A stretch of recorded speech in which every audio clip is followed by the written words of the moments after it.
कैसे कैसे सिंह बरसार राजा जोड़ी जुड़ा दे भूल के जानी के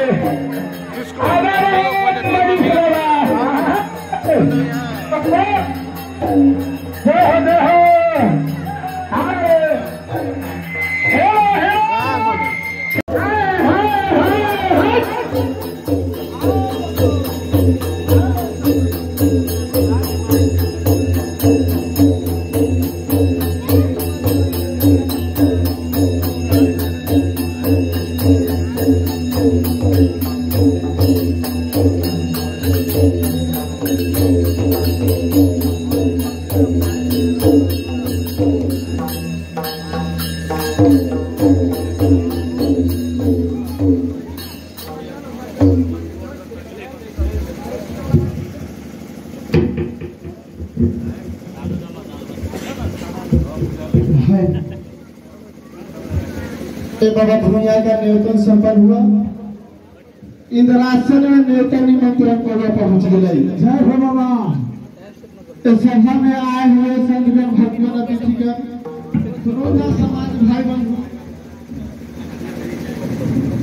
माता मोहम्मद से आग्रह है कि कृपया मालिक के नाम पर खड़ा हो जाएंगे।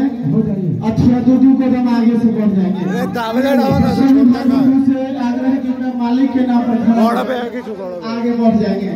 सभी आदमी आगे बढ़ जाएंगे। कुर्सी छोड़ देंगे। कुर्सी छोड़ देंगे। कुर्सी छोड़ से सब आगे आ जाइए। 2 मिनट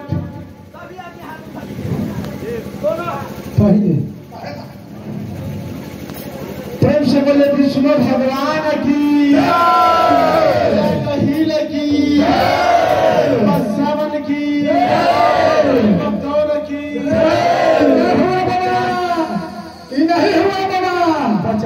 सेंट भी आवाज ना आ रहा है माता।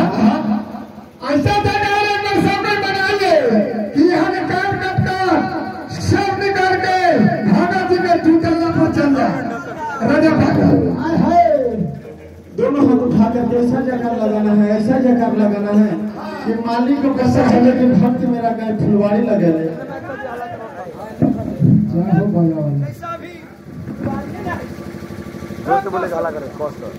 आप उठाइए, हाथ उठाएंगे, बहुत बड़ा पुण्य की बड़ी सौभाग्य बात है कि सब कोटि एक जगह होकर के मालिक के गुणगान करने का मौका मिला। उठाइए।